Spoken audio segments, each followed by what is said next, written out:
Don't be alarmed. The quasi-shimmering light before you is a trans-dimensional gateway to other worlds, other voices, other thoughts, and other realities. Up feels like down, and down feels like the number 7 on a Wednesday morning. Don't worry. That quivering, blood-boiling sensation under your eyebrows is all a part of the charm. Welcome to the PCC Multiverse. And we're back with another episode of the PCC Multiverse. It's Gerald Glassford coming right back at you here for the Pop Culture Cosmos. Lakers Fast Break, Lakers latest, Inside Sports Fantasy Football, and Game Source. Truly appreciate everyone out there checking us out each and every time out right here. And make sure you give us that 5-star review whenever you get your podcasts. Also, make sure you want to go ahead and like and subscribe on YouTube. That way you'll get the latest notifications on when we come up with the latest PC Multiverse, Pop Culture Cosmos, State of Pro Wrestling, Inside Sports Fantasy Football, or anything that we bring to you right here at the Pop Culture Cosmos. But it wouldn't be a PCC Multiverse without a good friend indeed. He is back with us, although you might have not missed him because we had so many episodes in the can. and now that can is, hold on. Oh, it's empty now. But it is, of course, my good friend. Indeed, it is, of course, the great one himself. I rarely get to see him as well. Now that you can, it is, of course, TJ Johnson. TJ, great to have you here, my friend. What's up, G? How are you, man? I'm doing good. I got a little story for you, okay? Because you have your major employer, okay, that you deal with. I deal with two quite a bit on a weekly or bi-weekly basis, and a lot of my income goes to them, which indirectly goes to you.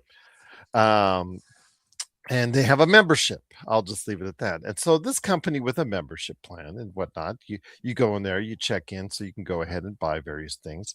And I had just recently said, okay, I'm going to switch over because we're not flying anywhere anytime soon, because we're just not going to go on probably too many elaborate vacations because of gas prices and things like that. Just reality is life. So I'm going to go ahead and switch over to your heavily sponsored credit card.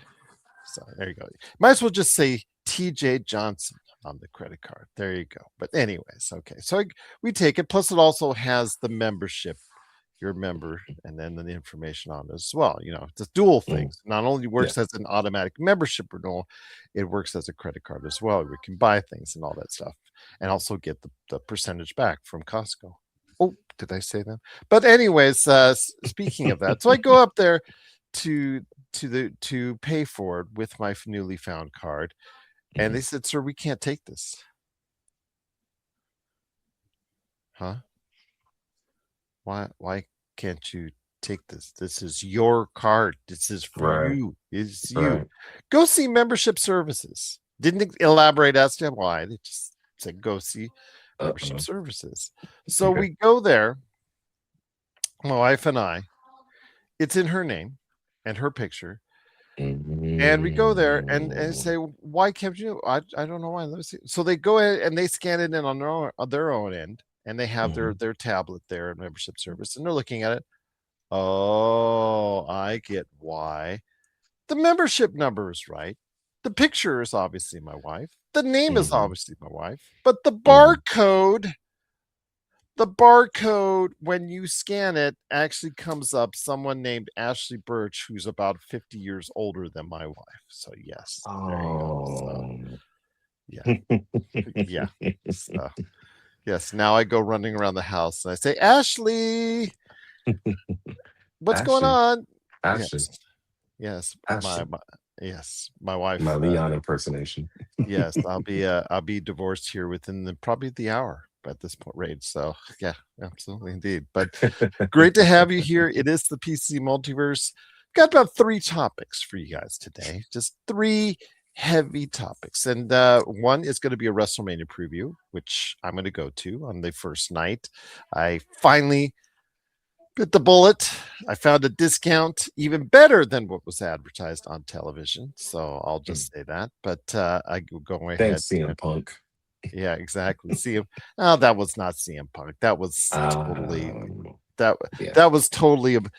him getting the go ahead to go ahead and say stuff like that. So yes, even Of though it's been course. under the auspices a long time, it's TKO wanting to fill up the stadium for both nights. Let's just be honest right there. So again, we'll preview WrestleMania on the back end. We'll also talk about the future of the console industry. I want to talk to TJ about that right now, where we're at as far as the falling sales. What does this mean? The RAM prices going all over the place.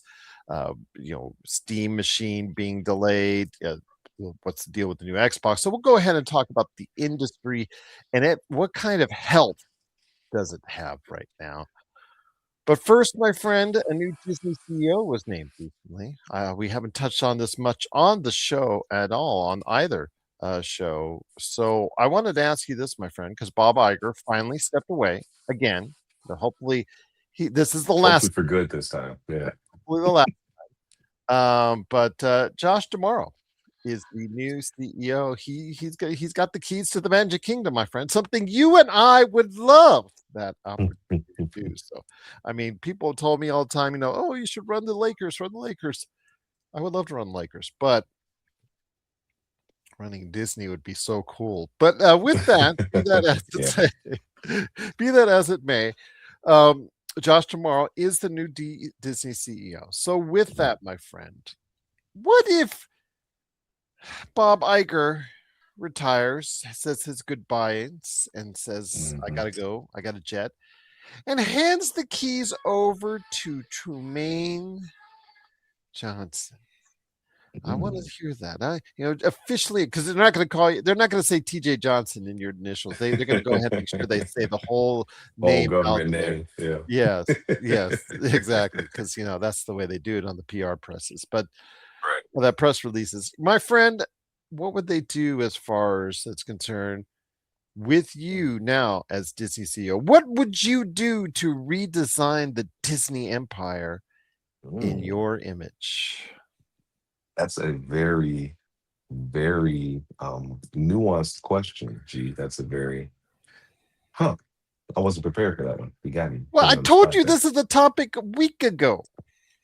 Yeah, but that was a week ago, Gerald. There's a whole lot that's changed. I know, that's true. I forget what I'll probably forget what I'm saying here in an hour. So, all right. So, if I were the CEO of Disney, I think I would have to try to reestablish what our brand is, and really kind of come to terms, because we're in this weird period where everybody wants to be politically correct, everybody wants to be PG, everybody wants to be accessible to everyone, and you want to keep it as open as you possibly can. And I like the openness. I do. I think at some point, though, you start to lose a little bit of your identity when you start trying to focus on everybody and stop trying to stay true to who you are. I feel like a lot of companies are doing that. I feel like a lot of companies are going that direction. And so I think that in doing that, I think you'd have to make sure that you maintain, 3 core principles. You want to tell fun, imaginative stories that you can give to all ages, right? You want to tell stories that are for kids. You want to tell stories that are for, adults, and you want to tell stories that some of your older generations will still enjoy.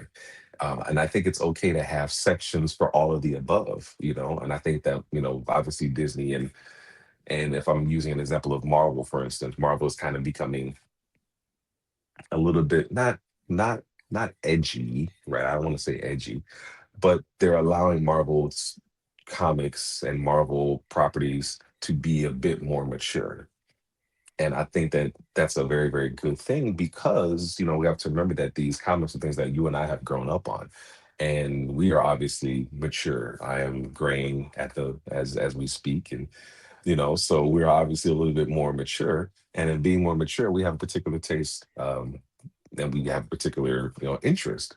So I say all that to say, I think I'd be very clear as to trying to establish what our direction is. The same thing I would do if I was the Xbox CEO. I'd be very, very big on making sure that our direction is given. Like we have a very firm direction. This is what we want to do. This is who we are. These are the kind of stories that we want to tell. These are the experiences that we want you to be able to have and enjoy. So I think that'd be number one. Number two is giving certain properties a chance to breathe. I'm looking at Star Wars. I'm looking at even certain Marvel properties and certain Marvel things. And I understand that you want to keep pulling in the big bucks and pulling in the big bucks. But I truly do believe in quality over quantity. And while that may suck for people that are just looking for more content all the time, I really do feel like unless you have a story worth telling, it doesn't make sense to just talk. I don't like to talk just for the sake of talking. So if we're going to tell a story, let's tell a story that means something and that makes sense. So I would get back to kind of looking at some properties and turning it down a notch, and maybe looking at some other properties and turning it up, depending upon what the particular heartbeat of the industry is at that particular time. So that's number two. And I think number three is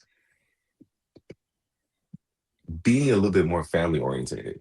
And what I mean by that is, you're starting to price out a lot of the average consumers. You went from having a basic tier package and then, a higher tier package. And they weren't that far off in price. And now, I think the prices gone up to almost $24 per account or something in the early to mid 20s as far as how much it costs to be a member. And, at this point, the amount of money that Disney has made is staggering. And I understand that they have to continue to reward their shareholders and to continue to reward the people that have invested heavily into Disney. And I'm for that. But again, if we're speaking about getting back to the core of who we are, Disney built this back on telling stories and being family orientated. And you can't continue to be family orientated when you're continuously pricing out the families that would enjoy your content. Very similar to what WWE is doing, very similar to what Netflix is doing, very similar to what all these other streaming platforms and companies are doing. So I think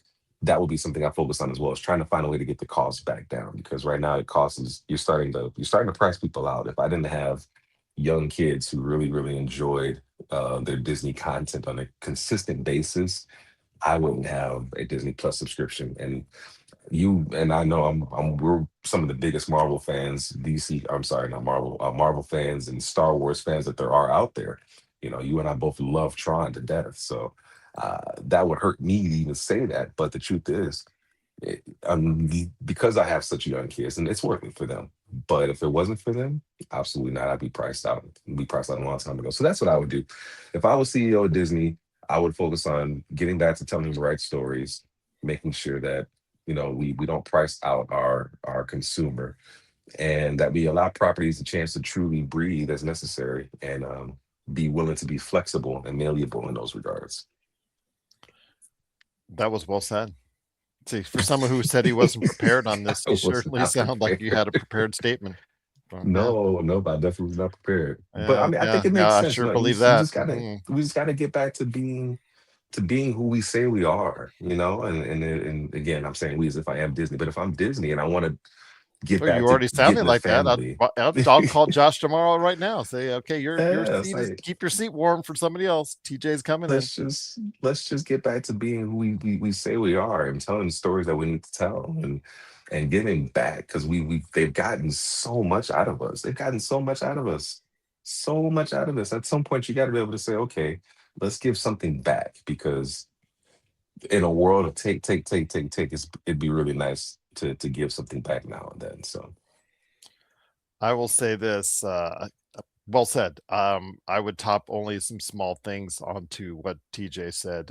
In fact, I've talked with Josh at length. If I became the CEO, or he became the CEO, or head of this or head of that, I would say you just need to focus on making sure Marvel and Star Wars and some of your major IP are going to still have that appeal and target those younger audiences, because as the audiences themselves age out, you need to make sure you have the other ones lined up, hooked on to what you are doing, so you can keep that money train flowing in an economic form as far as it's concerned. I will say that those stories, especially in the Star Wars universe, create new stories in a new universe that they can call their own, to go ahead and be able to develop that. And I'm hoping that one day they'll finally get it, as far as that's concerned. With Marvel, again, you get back to what worked.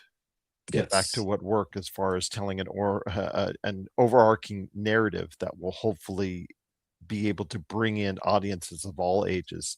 Absolutely, the affordability has got to be a priority. I agree with you on that.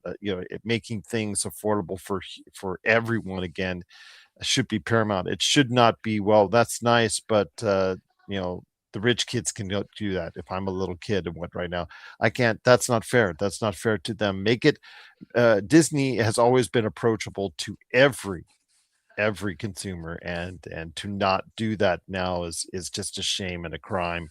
Again, you call it the happiest place on earth for a reason. Well, keep it the happiest place on earth and not the most expensive place on earth. And how about Right. that? Right. um I will say this though, I'd add some little caveats on it. If I became CEO, I'd figure out what the hell's going on with Hulk. I'm not a huge Hulk fan, but I know what he does. I know, and Mark Ruffalo has made the character very enjoyable. What the hell's going on with the Universal deal? Yeah, I find out. Okay, Yeah. is it done? Is it not done? Is it okay? Let's get it done. Let's make it done. Let's go to Universal. How much money do you need? Can I just slap this cash on your desk and say, you know what? Let's move on, because you're obviously not making a movie anytime soon with Hulk. We're not letting you, or you're not letting us, or whatnot.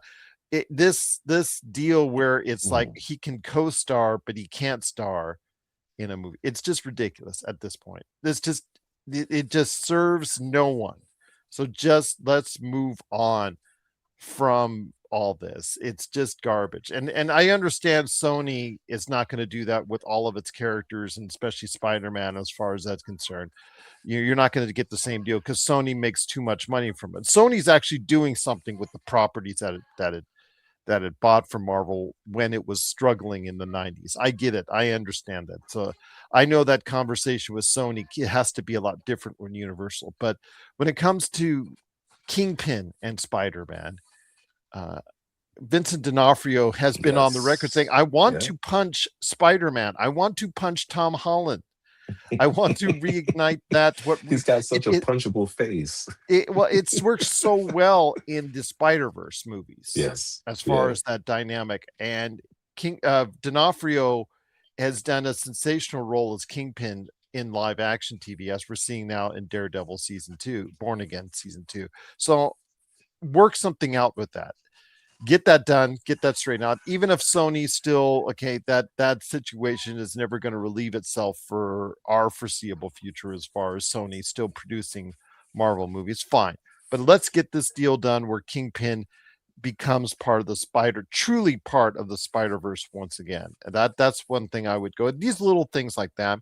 And then Yeah. last but not least, the Hollywood Reporter put out a major story this past week about Pixar. I have a good friend that works at Pixar. He could talk to me about this while it was happening, which is Mm, very that's sad telling. that you can't Yeah. elaborate on it, because it was something that was very dear to him. It was very dear to very dear to all the employees at Pixar, whether they were working on it or not. I don't know if he was working on it. I don't know if he wasn't working on it, but again, he could not say anything about this Mm. when it was rumored, and that was a rumored uh, production. Actually, was a legit production. It was Fry was the movie. It was going to be BEFRI. It was two words, but you put it together as Fry. It was a coming of age movie between two teenage girls who were best friends, who split apart, but who were drawn back together when their Sailor Moon TV like show actually comes to life and actually is alive. They realize that it actually is a world and a universe that they were just watching on TV actually does come to life, and so they're thrust back together, and the relationship has to work out in order for them to save or what's going on, be a part of what's going on in this Sailor Moon TV like universe. And I thought it was a great concept, and that's great Mm. when I read it. And I thought, man, this would have been pretty good comparative to some of the stuff that we've seen from Pixar as far as their original stories are concerned. And they scrapped it in late 2023 because the inference was, no specific direct quotes, but the inference was, they said that the higher ups said that they can't have a girl power movie. Was the quote that was used in the story. They didn't say who said that or if it was specifically said that, but that was the inference that they were making because they were getting already some blowback, I guess, for some LGBTQ plus things that they had in Lightyear, and something that they've scrapped in another movie or whatnot. So they were getting some blowback from that. So they decided to squash Beef Fry as a movie. Well, I mean, with Turning Red doing a sensational numbers at the time of COVID, and Mhm. Inside Out being about a female as far as from her perspective and whatnot. I just found it really sad to see that they would squash a movie like this. And lo and behold, years later, a movie about girl power dominates the universe for almost a year now in K-pop Demon Hunters. So the moral is, if you've got a really good story, whatever background it is, you might want to keep on pursuing it. And if I have something like that which could potentially reach a younger audience, Mhm. especially young women, because you're always making stuff for men, women like that need just a substantial amount of stuff too as well to look at and aspire to and things like that. That would I think is something I would have reignited and brought back in life, because again, K-pop Demon Hunter shows that girl power really does work. Yeah, absolutely. I think that, and we already know that the world that we live in, and we know the social economic climate that we're in, the political climate that we're in. So while we don't need to necessarily touch upon that, I think it's important to reference the fact that everyone is just a little bit more, I want to say sensitive. I don't know if sensitive is the right word. And I don't want to make anybody feel, overly sensitive, but I feel like the world in general is just a little bit quick to want to, th- a little sensitive. I guess there really is no other way to say it. And then they're also very, I think the world is very, very concerned with this whole idea of cancel culture, right? And this whole idea of saying the wrong thing or doing the wrong thing and completely alienating one side versus completely alienating another side for doing the exact opposite. And in doing so, they're concerned about being essentially canceled. So this whole idea of cancel culture has really reshaped the way companies work, the way production studios work, the way the world works in regards to wanting to be very, very tight-lipped and very, very PG and very, very holding the line and not straying left or right on certain particular issues because they don't want to alienate themselves one way or the other. And while I'm not here to say they should or shouldn't, what I am here to say is that it's very important that at some point you have to be willing to fall on your sword. You can say what you want about J.K. Rowling. You can say whatever you want. You can feel whatever you feel. But what we can't do is say that she is not one to stick by her guns. Rather, those guns are right, or rather, those guns are wrong. She's going to stick by those guns. And there's something to be said for an artist um, sticking to their ideals or their beliefs and not allowing the outside persuasions to change what they feel. And again, rather right or wrong or indifferent, we are obviously afforded the First Amendment freedom of speech and be able to say what we feel and so on and so forth.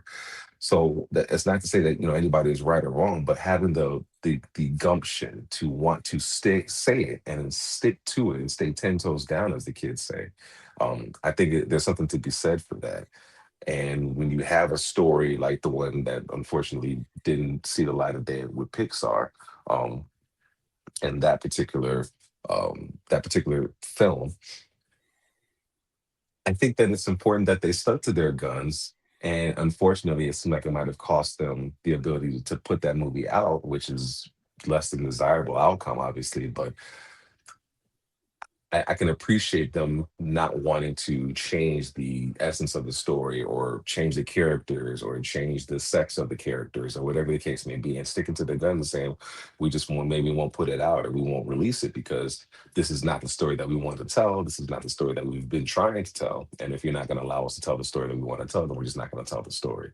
And then hopefully, years down the line, maybe somebody else will allow them to pick it back up and try it again. So it's unfortunate, it really is, because I do believe that there's a place for that. And as a girl dad, not just a girl dad, but as having a girl, it's important that they do have representation and that they have positive representation and not just the side character to a male dominated film or a male dominated industry, and really have an opportunity to shine and flourish and be able to experience everything that their male counterparts are able to experience. So it is unfortunate. It really is. And I'm hoping that at some point in the future, even if it's not, in the near future, but something that does get to see the light, because it does sound like a great concept. My one of my favorite games over from last year was Split Fiction, and that was a female driven story. And it was an amazing story, one that both my daughter and I really, really, truly enjoyed. And I would love to see something like that put on film. So hopefully, people will realize that there's a good story is a good story, regardless of who the lead is. Well, there you have it. If we ran Disney, if you have thoughts on that, please let us know below. But yes, if we ran Disney, those are the things we'd add and say and do. Please let us know. Pop Culture Cosmos. If you do something differently, and if you do something that would be beneficial to everyone that could enjoy Disney, so let me know below, or just let me know in email, popculturecosmos@yahoo.com. Well, topic number 2 on our discussion of pop culture topics includes the console industry, because we love video games here at the Pop Culture Cosmos. It is TJ Johnson along with me, Gerald Glassford. Appreciate you watching and listening. And in doing so, my friend, the console industry is going through some tough times. Some tough times indeed. Rising prices. Oh, no, look. Oh, Sony's raising the price again. Yeah, there you Just go. happened. Damn. Yes, there you go. Seems like they're doing it. Turn around. They're doing it again. Yes, they recently did it again. Nintendo reporting that their holiday sales weren't as favorable as they would have liked for Switch 2. Who could have predicted that one? Who could have predicted that? Oh, maybe we could have. Yes, maybe we did. But they're in a little bit of trouble, and there's rumors that they will be raising their price. Xbox, with Asha Sharma, I think, as the new CEO. She is doing a lot of cool things around the edges right now, around the fringes. Then obviously with the new Xbox coming possibly as early as late next year, probably not, with the way it's still infrastructure that's still out there. It's kind of hard. Yeah. It's all on the fringes right now. It's mostly software based right now as far as for this year for them is concerned, because they've got of any company, they've got really a lot of great releases, not named GTA 6. They probably have the best lineup that's out there. GTA 6, what happens with them? They just had it, like TJ reminded me, they had a third-party leak as far as it's concerned. So, things are not great right now at Rockstar. And we don't even know 100% if GTA 6 is going to be on this year's docket fully for sure or not. Oh, no, our fantasy I hope so. Yeah, I hope so. Yes, because our fantasy hopes are on that. So writing on that. But with that said, my friend, and also the Steam Machine. The Steam Machine has been delayed. We don't know to when. Uncertain of a timeline on that. And again, the RAM prices, because of AI and the influence from AI and AI companies, hiking up the rates of RAM, making it harder to go ahead and negotiate for RAM for new products and new consoles. So with that, my friend, what is the future of the console industry? What is the health of the console industry, and how much longer can it last? All good questions, G. All really good questions. I think the health of the console industry is TBD. That's to be determined. I don't think that there is so many other pressing things that are on our attention and on our radar. And the truth of the matter is, like we were talking about, essentially Disney kind of pushing out some of their consumers due to the rising costs. I think the video game industry in and of itself is starting to price us out as well, as far as the consumers are concerned. The fact that the PlayStation is the first console I've ever owned that is appreciated in value is insane to me, and the fact that it's continuing to appreciate in value is insane to me. This most recent price hike is just egregious, but I think that these price hikes are being done strategically due to the fact that the prices for the new consoles are going to be outrageous. And with the console price hikes being what they are, it's going to make those prices look timid as opposed to what the prices are that we're paying currently. So I think they're doing it strategically, and I don't like that strategy because, again, you're pricing out your consumer. And it truly is becoming a luxury to be a console gamer as opposed to a pastime. You almost have to be able to really afford the ability to do so. And that's unfortunate because I think for a lot of people, especially nowadays, it's a great way, excuse me, to find relief, and to find a bit of escapism from things that you have to deal with on a regular day-to-day basis. So that's the unfortunate truth to it. What I also will say is that there are going to be people that find a way. If you want something bad enough, you'll find a way to get it. And if that means you save and you save and you save and you save, then that's what you ultimately do. So it's going to be really hard to tell. It's going to be really hard to tell. I think you're going to look at softer hardware sales moving forward. I think the hardware sales are just not going to be where they used to be. Um, and an understanding that you're going to have to really put forth greater effort as far as making sure your software is really up to snuff, and Mhm. that the hardware you put out is something that can last and really stand the test of time in regards to being a worthy purchase. Um, Especially with the Steam machine potentially being coming out there, and obviously Microsoft looking to kind of make a hybrid Xbox PC console as well. People are really starting to lean back into PC gaming. I've had multiple friends that I've talked to on a relatively consistent basis say that they're looking at diving back into the world of PC, even if it means going so far as to getting a Steam account and maybe even getting a Steam Deck to kind of give themselves a soft launch into working on PCs and then ultimately getting a PC later on down the line. They're definitely looking at getting out of the console market because they're just being priced out, and I don't blame them. I think the only thing that the console has going for it is being a dedicated place to play games. But other than that, um, if you can get that same usability out of your PC and then be able to turn around and do work on your PC or do other things on there, I can completely understand how people may not think that it's worth it. I enjoy being able to have a console that I can put a game into and it just works. I don't have to worry about downloading additional drivers or making sure that this digital effects card or this VFX card is compatible with this software and so on and so forth. I can just put the game into the console and the game runs. So there's accessibility and then there's the ease of use in that. However, we have to decide if that luxury is worth the cost of admission, the price of admission. And sometimes it's not. I can just say, like right now, it is. I don't want to say on life support, but it's heading in that direction, my friend. As far as the console industry, with first of all the price of entry, the cost of entry to modern gaming, to current console gaming being higher. Obviously, that's a barrier in and of itself. The fact Yeah. that you can now play free to play games and things of that nature on other devices, that has another thing that's weighed into it. PC gaming is obviously something that a lot of people are now doing as well. So Mhm. console gaming, traditional console gaming, especially by a Gen Z or a younger audience, is seen as something your dad does, your mom does, your grandparents do. So it's something that the perception is there that Yep. it's something that because of the cost relationship has almost priced itself out of the marketplace. It's going to be hard to get that back and to be nothing more than a niche or a hobby for a lot of people. I know GTA 6 will blow up for and be the talk of the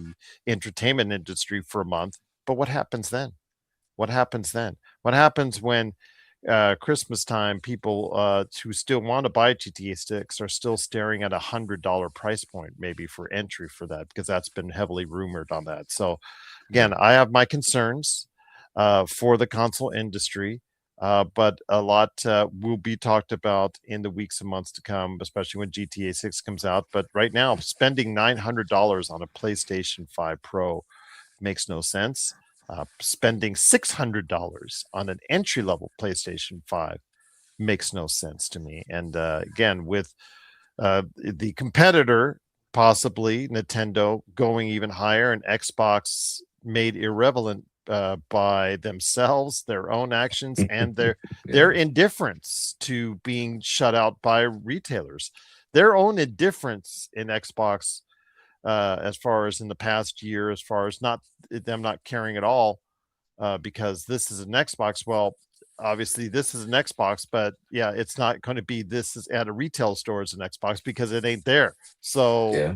with that, like your employer stopped Hmm. carrying them. So Yeah. that in itself tells you that we're in a very precarious place. I didn't say it couldn't be saved, and I'm not going to say it couldn't be saved, because with the Yeah. right mix, with the right console, with the right presentation, anything is possible, and the right price point, There it anything is. is There it possible, is. anything is possible. But right now it's in very shaky ground, and I feel like the mafioso or the hitman is sneaking into the hospital room and about ready to give that syringe into the IV, causing everything to go wrong, my friend. Not Agent 47. No way. Mhm. I 100%, I don't disagree with that. I think I'm not as bleak as that. But I can understand where you're coming from in that regard. I really do think that it's gonna need to be seen what this next generation does. And I think that's gonna be the tell. I think it's gonna be extremely important that you have to be able to demonstrate the value. And if they can't show off the value of this purchase, then that's really going to be the death knell. People don't have a problem spending if they feel like they're spending and getting true value for what they're spending. Xbox Game Pass, the ultimate version, was a great deal until you realize that you weren't getting the true value out of it. I wasn't getting 900 games worth of value out of the ultimate Game Pass. I wasn't, and it just didn't make sense to maintain my ultimate membership at that ultimate price point when I was really only doing maybe premium or maybe even essential worth of gaming on the Xbox at that particular time. So if their value is there and if they can truly demonstrate the value, then people are still going to buy the product. But that's the big key, is being able to demonstrate the value, being able to say, okay, you're going to get your money's worth out of this for X, Y, and Z. And here's why, here's why, here's why. Give me a console that I can upgrade. Give me a console where I can possibly almost make it more like a PC. So I think Xbox is in a very unique position to be able to fulfill that particular niche. I want a console that still gives me the console experience. Maybe I want to be able to upgrade it like a PC. Maybe I want to be able to add more RAM. Maybe I want to be able to upgrade this or upgrade certain aspects within reason, obviously. Um, but the bottom line is that they have to show value. They have to show value in today's world where our dollars need to stretch further than they ever have before. Um, it really is going to be imperative for us to see the value in it, and especially if we're going to spend our hard-earned dollar on it. We have to make sure we're getting a return on that investment in some way, shape, or form. And if the value is not there, that's going to be the real problem. So I don't think the gaming industry is as bad off. Um, however, they have to make sure. I can't stress this enough. We have to make sure that we are being consumer focused and ensuring that the consumer is going to get the best bang for the buck. And I mean that throughout everything, throughout the Disney conversation, throughout even the WWE conversation that we're going to have, throughout the gaming conversation. It's got to be consumer focused. It's got to be consumer friendly. And you can't continue to keep pricing out the average consumer from being able to enjoy your product because everybody's starting to do it now. And now nobody's going to be able to enjoy this stuff. And if you continue to price out people, you're not going to make sales. If you don't make sales, you're going to close studios. It's a domino effect. So at the end of the day, how about we just focus on taking care of the consumer and then everything else falls into place? But what do I know, right? I just game and watch movies and TV shows. So what do I know? What do we know, indeed? But I think we know a lot because we've been following and being a part of the console industry for decades now. Yeah. So I think that we have every right to go ahead and comment on what's going on right there, and definitely looking forward to seeing the changes that are made. Definitely looking forward to seeing a possible comeback. I'm not going to say it's 100%, but they're going to give it one more go. It looks like Asha Yeah. Sharma, the CEO of Xbox, has done some things that have pleased a lot of audiences and a lot of gamers out there, hardcore Xbox gamers. Can that parlay itself into something with this next Xbox? We'll have to wait and see. But a lot of goodwill goes a long way in the gaming industry, and that is something indeed.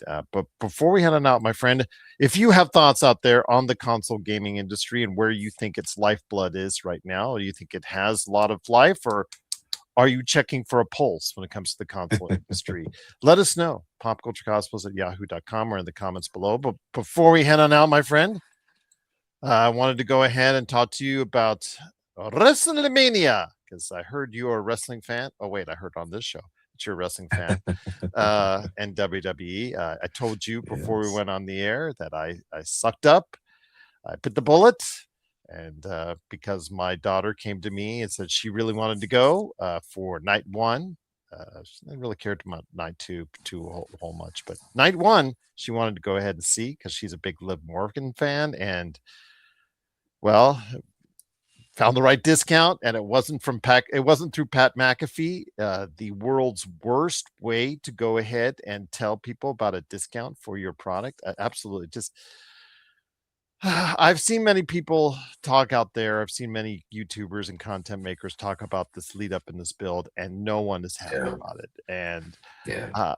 when they talk about the worst build ever for WrestleMania, I mean, I took a look at some of the cards from the past, and some of the cards from the past have been really bad, really bad. But they had that, at least that marquee main event that got people going. I've been to one of the worst. One of the two I attended was one of the worst at Caesar's Palace in the parking lot or wherever it was, where they made the makeshift stadium. I was there, and that was one of the worst WrestleManias. I don't remember too much of it because I was getting heat stroke and sunburn because I was like all the way in the back. But and most of these WrestleManias have the type of build that really gets fans interested. And Mhm. then there's this year where uneven booking, just the way that things mapped out, it just does not look like a lot of people are really interested and are being coerced and almost forced to come to WrestleMania because okay, I got to go ahead. My yearly bucket list, WrestleMania, check that on, and I have to go. I have to go. I have to see. It just does not seem people are excited for what's to come here in just a matter of days. So, with that, my friend, I ask you this. With the lineup that's out there as far as is concerned, and the lineup, I'm going to go ahead and run off here in a second, but I want to hear your initial thoughts on this. Is this the worst build to a WrestleMania ever? Ooh, is this the worst build? Yeesh, we've had some stinkers out there. The build, not Well, to talk about the matches themselves I and know, what I know, ultimately I happen, know. because when you I usually get it. think it's going to be a turd, it actually ends up being okay, or and vice versa. You know what I mean? Yeah, I mean, yes and no. I mean, I thought WrestleMania 22 was going to be a turd, and it was a turd. WrestleMania 21, I thought was going to be a turd, and it was a turd. So there's a period in time where I was pretty accurate on those. Um, is this the worst build? I don't know if it's the worst, but it's really close. And the problem with that is that, again, we're at a time where costs are at an all-time high for everything. And this is probably the first time, and this is the first time that I'm actually admitting something like this, but I may not watch WrestleMania the night of. Um, I'm sure this is going to be, and I don't even know what the cost is going to be on ESPN to have this. I'm not sure, and I'm not sure on purpose because I haven't looked because I just didn't want to have sticker There shock. I might didn't be even want to. other ways you can get it. Absolutely, but we're not here to discuss those right now. Okay. But but the point of the fact of the matter is, I already know that I'm going to be priced out of WrestleMania. So if I don't have a good build up to WrestleMania, then I'm not going to put forth the effort to find a way to enjoy this PLE event. I'm not gonna put forth that because I'm already not interested in the card, so to speak. Um, Obviously, I'll look at I'll probably be interested in the results, and you know, as a semi obsessive WWE fan, and I only say semi because I can't afford to really be an obsessive WWE fan anymore. But as someone who spends the money every year on WWE 2K, whatever, 22, 25, whatever, 26, and who buys the big version of it, not just the standard game version, but the big freaking $150 version of it. I'm a fan, and I love wrestling. I love what wrestling does. I love the theater of it. I've loved everything about wrestling. Ever since watching WrestleMania 17, which absolutely changed my life. Changed my life. It hurts to kind of see this is where we are. I mean, if we just use the Pat McAfee build up, if you will, call it a build up, that was easily the most egregious betrayal of the average consumer and their expectations that I think I've ever witnessed. I mean, you could have had anybody on the other end of that phone call. You could have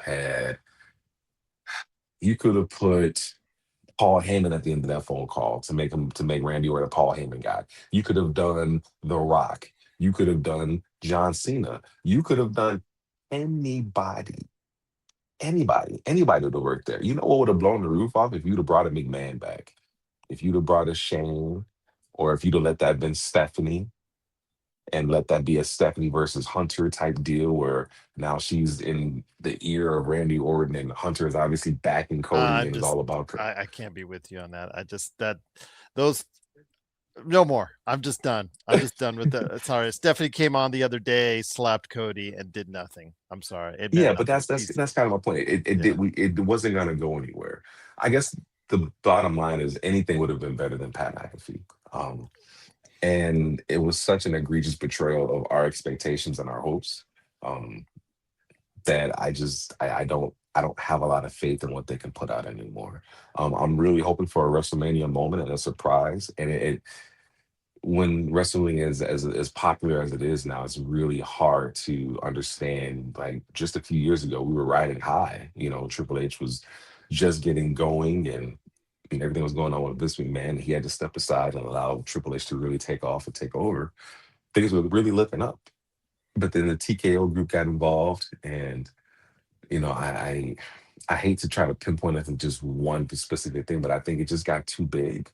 It got to be too popular. Now there's too many hands in the cookie jar. There's too many people that you have to appease. There's too many shareholders that you have to make sure that they have their input and they have their way. And there's too many. It's too much. And I think that again, when you try to appease everybody, you appease no one. And it's really unfortunate that a lot of companies are going that direction.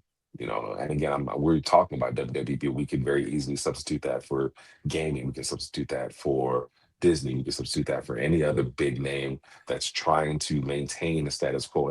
And it's unfortunate, but it really is what it boils down to. So to answer your question, I do think this is one of the worst. I do not know if I would consider it the worst, but it is definitely one of the worst build-ups to WrestleMania that I've ever experienced. There's just zero hype. Um, I'm already sick of listening to CM Punk talk about whatever CM Punk wants to talk about. I'm sick of hearing that.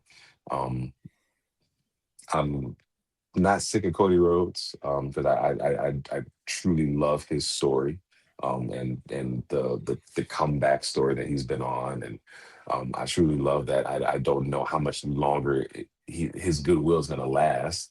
And everybody still loves Cody, but everybody loves you until they don't, and you either die a hero or you live long to see yourself become the villain. And I feel like that could be sooner than later if they don't find out a way to keep him fresh.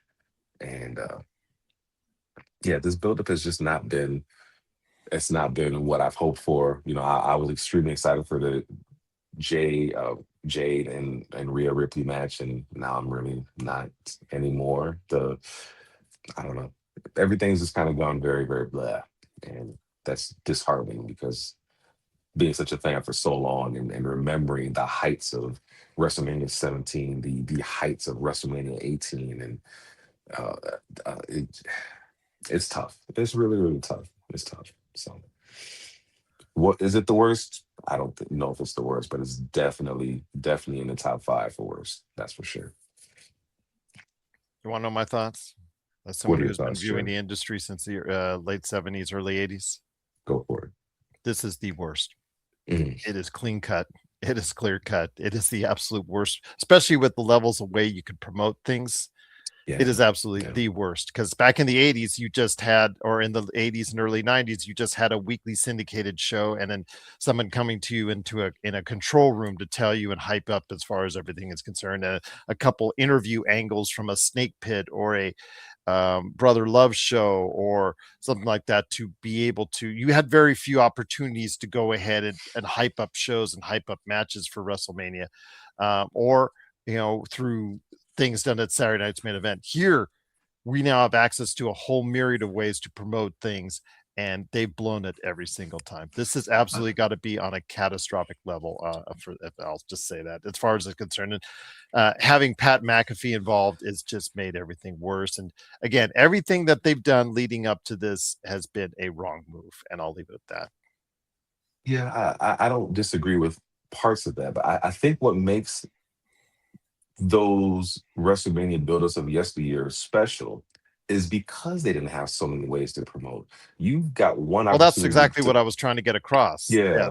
But I think they're just they're stretched too thin. There's too many shows. There's too many avenues. The way we consume media now is so different, that we want instant access and instant information all the time, 24/7. The news doesn't really stop, and it there's no opportunity for buildup. We're just continuously flooded and inundated with information and and they just inundated need to with, make it easy and streamlined. ESPN yeah, or Netflix, just put it on there, the whole thing on there, not the first hour, not anything convoluted. Just put the whole thing yeah, on ESPN or Netflix and yeah. make it available to the millions and It's gotten too messy. It's messy, and there's too much involved. All right, so we're Um, going to go rapid fire, my friend. Really all rapid right, fire rapid on this because fire. we have just about under 9 minutes left. Just want to Okay. go ahead and get right down to it. The Usos and LA Knight versus the Vision and I Show Speed. Who do you have?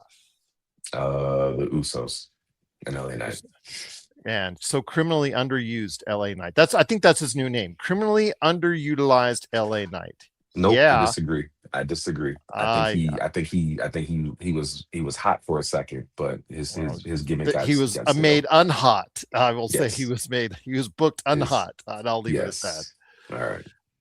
Jacob Fatu versus Drew McIntyre. This could be the match of the show, match of the weekend. Your thoughts on Jacob Fatu versus Drew McIntyre? Huge Jacob Fatu fan, and Drew McIntyre is criminally underrated, to use your terminology. I definitely agree that this could be one that steals the show. I'm a Jacob Fatu fan, so I'm going with Jacob Fatu. I'm Yarrani. going with Jacob Fatu because he needs it more than McIntyre. McIntyre Yeah, has been great this year. Great yes. this year. One of the few bright spots, but yes, I agree. Jacob Fatu needs this a little bit more. Stephanie Vaquer versus Liv Morgan. I love Liv. I love Liv. I love everything she's been doing. She's been having so much fun being the Harley Quinn esque of the WWE right now. I'm going Liv. If I say anything other than Liv Morgan, my daughter will Disown you. she'll wrap So me yeah. she'll wrap a chair around my head. I'll just leave it at that. So Liv Morgan indeed. AJ Lee versus Becky Lynch. I'm going Becky. I don't dislike AJ. I love AJ, but I love Becky. So I'm indifferent to AJ. I've told you this before because that yeah, era of divas just absolutely was not a good product. And I think her Bella's coming back. It just, again, that's a bigger story I'll talk about for another day. As far as the way they bracketed out their age groups right now, it seems like there's yeah, a gap of the women that actually put back wrestling in WWE on the map are being ignored right now or being de-evaluated this time. So I'm just going to say Becky Lynch, who's one of the few that is being from that era. Gunther versus Seth Rollins in the feud we didn't know we needed. Yeah, and I still don't know that I need it. Well, they're just there because they need a spot on WrestleMania. I'm going Gunther. He's been on a roll. I'm going on Gunther, even though both needed to win. Both need to win. Seth Rollins needs to get his vengeance on the Vision, and Gunther needs to still stay strong. But this is a matchup that was not needed, and it's only going to serve to hurt both these guys. But I'm going to go ahead and say Gunther on that one. Bailey and Lyra Valkyria, the Bella Twins, the Irresistible Forces, Alexis Bliss, and Charlotte Flair. As of this recording, we do not know the status of the Bella Twins. If not, the as far as Kairi Sane and Asuka, they will be put in there instead. But right now, it looks more like the Bella Twins at this point. But who do you have as far as it's there? Indifferent, brother. I'm not a fan. I mean, I like Asuka, so if she does get the opportunity to do so, I would go with her. Same here. Yeah, but I don't particularly care. I would say if they're not in it, Alexis Bliss and Charlotte Flair, Cody Rhodes and Randy Orton. Randy Orton all the way, man. I hear voices in my head. It's because those voices I have never wanted in a main event more, in a WrestleMania match, in a match ever in my entire lifetime have I wanted anyone to win more than Cody Rhodes, because of whether so mind you, I'd say Randy Orton, not Pat McAfee.